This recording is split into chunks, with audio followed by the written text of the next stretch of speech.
Tycoon games come in all shapes and sizes these days.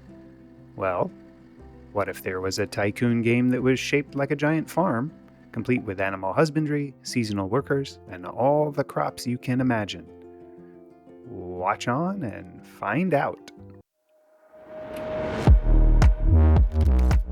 My name is Thoraxe, and this is Strategy for Busy People. If you've got a few minutes, I'll tell you what to play.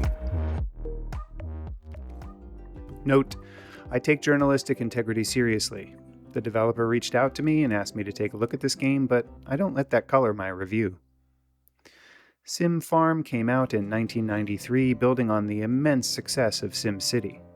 It wasn't the first Tycoon game, but it's probably the only other farming game that I can remember playing before I encountered Farm Manager World by Clever Sand Games. No, I never played Farmville, actually, but I did put almost 8 hours into this simulator. Now, don't let that word fool you. This game is a far cry from something like Farming Simulator. You don't actually drive the tractors in this one, but you do drive every other aspect of farm, management? So I guess it makes sense that it's called Farm Manager. The world part has to do with the fact that there are different locations where you can do your farming, which influences the weather, soil, and ultimately what crops are ideal for that location. The starting scenario has you in Europe and also serves as a good tutorial and introduction to the game. The scenario objectives take you through the basics of life on the farm and introduce you to some of the weird nuances of the game. As an example, one of the first things the scenario has you do is to set up some animal husbandry in the form of laying hens and milking cows. Not only do you need the building for the animals, somewhat obviously, but you also need to hire a worker to tend to the animals. The animals need to be fed, and the quality of their feed is directly related to their output, but that's not the weird bit. The weird bit is that you also have to handle the inventory management of the feed. As an example, if you want to feed your chickens soy, you have to select that as a feed. You also need to ensure that you either produce enough of that feed item in your fields or purchase it regularly. But there's one more step. Certain items can only be moved into the animal buildings from specific other storage buildings, and in the case of something like corn, that has to go into a silo and not a warehouse. And even then, you have to make sure to place orders in that warehouse for the item you want to end up there. This turns into a fair bit of supply chain micromanagement, but it doesn't happen all that often. I can imagine that if your farm was really crazy super large, that you might have to be setting up inventory management at a bunch of different locations that are within the delivery range of the building. But again, it's not a constant affair, so it's a bit annoying, but it's not a constant kick in the shins. Similarly, another not particularly constant affair is staffing management. You can hire temporary and cheap unskilled labor to do manual stuff on your fields like planting, fertilizing, etc. It's not efficient, but it's cheap and it works at smaller scales. You can hire permanent employees who have skills that are typically used for, skilled labor. The animal skill is important for the animal buildings. The logistics skill is important for the logistics buildings. You know the drill. Each type of employee needs to live on your farm in their own housing. Sorry, no farm commuters here. Anyway, while this system makes sense, the implementation just seems a little goofy. There are salary ranges and some percentage sliders, but unless you're seriously trying to min-max micromanage the hell out of labor costs, I'm not sure you would ever need to adjust these knobs.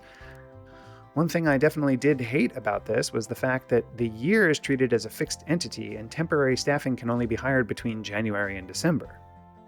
The winter months on your farm might require some manual labor, and I really wanted to hire people between October and March to do a few things around the farm. But the only way to do that would have been to use 3 temporary staff houses with 3 separate staff temp schedules. And that just sounded dumb. As you might expect, you can get machinery to work your fields, which makes things faster, but comes with all kinds of front-loaded expenses as well as maintenance costs. And, related to this, there is a tech tree that is essentially disguised as educational certificates. If you want to do certain things on your farm, you have to take the training course, which might have some prerequisites in terms of the number of fields, employees, certain buildings, etc. Later in the game, you even get the ability to produce manufactured goods, which I'll talk about momentarily. Part of the reason Cleversan reached out is that they just dropped this Africa DLC, which adds new biomes, new crops, and new buildings. When it comes to a manufactured goods supply chain, the example from the Africa DLC is that you use oxen to pull plows in your sesame fields, and then also use oxen to mill your soybeans into soybean oil, which you can then sell. The soybean oil theoretically has a much better profit margin than just the soybeans. Could you maybe buy soybeans on the open market and then turn them into soybean oil and still make a profit? Dunno, didn't do the math. As your farm gets bigger and more complicated, you can unlock different types of storage and logistics buildings to improve the efficiency of your operations. And, at the end of the day, your profit mostly boils down to some form of cost or time efficiency, much like on a real farm. Hey, before I give my final verdict, if this is your first episode, this one's free. But, if you've watched me before, we're going to make an agreement. You help me level up by clicking subscribe, and I'll keep making these videos. I'll spend the time playing the games and making content that I hope you'll like, and you'll return the favor, okay? Leave comments, tell me what you think, it's all good. You just agree to engage. That's all I ask. The final verdict.